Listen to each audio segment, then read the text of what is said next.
السلام علیکم ورحمۃ اللہ وبرکاتہ۔ میں امید کرتا ہوں کہ آپ اور آپ کے جاننے والے اللہ کے فضل و کرم سے ٹھیک ہوں گے۔ حضرت سیدنا بشر حافی رحمۃ اللہ علیہ ایک شخص سے ملے جو نشے میں دھت تھا۔ وہ شخص آپ رحمۃ اللہ علیہ کے ہاتھ چومنے لگا اور آپ کو اے میرے سردار، اے ابو نصر کہنے لگا۔ آپ نے اسے ایسا کرنے سے نہ روکا۔ جب وہ چلا گیا تو آپ کی آنکھیں بھر آئی اور فرمانے لگے، ایک شخص دوسرے کو نیک گمان کر کر اس سے محبت کرتا ہے۔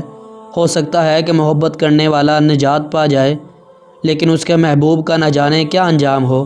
بزرگان دین کے اقوال و افعال میں ہمارے لیے سیکھنے کا بہت کچھ سامان ہوتا ہے۔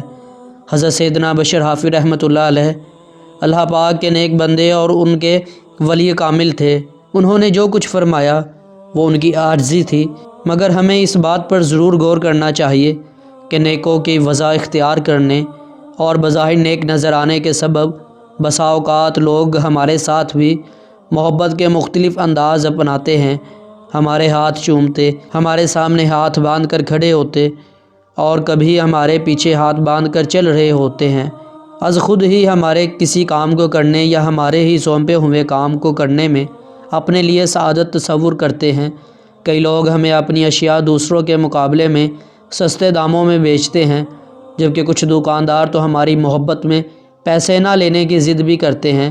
مگر کبھی ہم نے یہ بھی سوچا کہ کیا ہم واقعی نیک ہیں؟ کیا ہمارے دل واقعی خوف خدا اور عشق مصطفیٰ صلی اللہ علیہ وآلہ وسلم سے لبریز ہیں؟ کیا ہم نے ظاہر کے ساتھ ساتھ اپنے باطن کو بھی ستھرا کر لیا ہے؟ کیا ہماری جلوتوں کی طرح ہماری خلوتیں بھی گناہوں کی گندگی سے پاک ہیں؟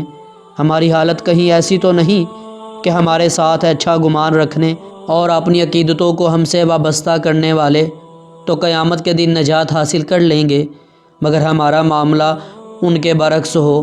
کیونکہ جسے لوگ خوف خدا رکھنے والا اور عبادت گزار سمجھے اور حقیقت میں وہ ایسا نہ ہو تو بزرگوں نے اسے منافقت کا نام دیا ہے۔ چنانچہ حضرت سیدنا احمد بن محمد رحمۃ اللہ علیہ نے فرمایا، لوگوں کا تمہارے بارے میں خوف خدا سے ڈرنے یا رات میں عبادت کرنے کا گمان ہو تو ان کے حسن ظن پر پورے اترو۔ ایسے مت بننا کہ لوگ تمہیں نیک سمجھے اور تمہارا معاملہ اس کے برعکس ہو کہ یہ نقصان و نفاق ہے۔ اور اگر اللہ پاک کے کرم سے ہم اپنے ظاہر کے ساتھ ساتھ باطن کو بھی کسی حد تک ستھرا کرنے میں کامیاب ہو جائیں اور ہم خود ہی اپنے آپ کو نیک کہنے لگے یا پھر لوگ ہی ہمیں نیک کہیں، دونوں صورتیں ہی ہمارے لیے اخروی طور پر خطرے کا باعث ہیں، کیونکہ اس وقت شیطان ہمیں خود پسندی میں مبتلا کر سکتا ہے، جو کہ باطنی خرابیوں میں سے ایک خرابی اور گناہ ہے۔ حضرت سیدنا زید بن اسلم رحمۃ اللہ علیہ فرماتے ہیں، اپنے نفس کو نیکوکار نہ قرار دو، یعنی یہ اعتقاد نہ رکھو کہ وہ نیک ہے۔ خود پسندی کے یہی معنی ہے کہ خود کو نیک سمجھا جائے۔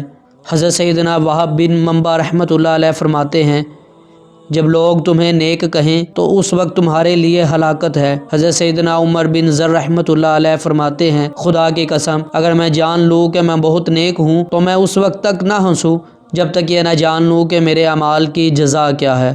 ایک مدنی مذاکرے میں شیخ طریقت امیر اہل سنت حضرت علامہ مولانا الیاس اطہار قادری رضوی دامت برکاتہم العالیہ سے سوال ہوا، دل میں یہ وسوسہ آئے کہ میں بہت نیک ہوں تو اس وسوسے کو کیسے دور کیا جائے؟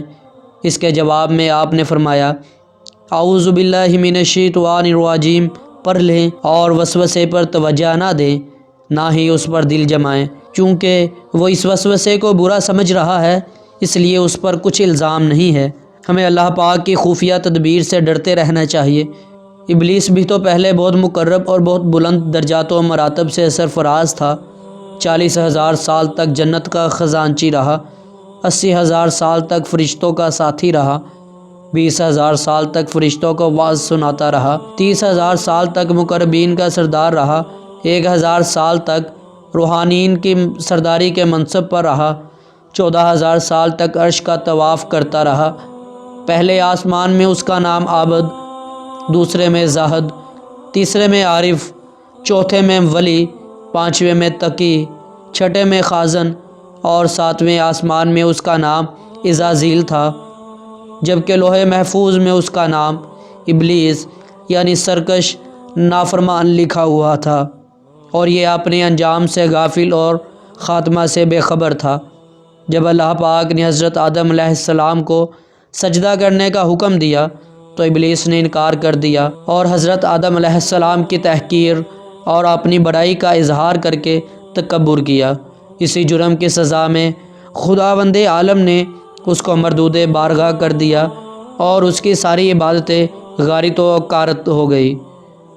لہٰذا ہرگز اپنی عبادتوں اور نیکیوں پر گھمنڈ اور غرور نہیں کرنا چاہیے، کیونکہ انجام کیا ہوگا اور خاتمہ کیسا ہوگا عام بندوں کو اس کی کوئی خبر نہیں، اور نجات و فلاح کا دار و مدار در حقیقت خاتمہ بالخیر پر ہی ہے۔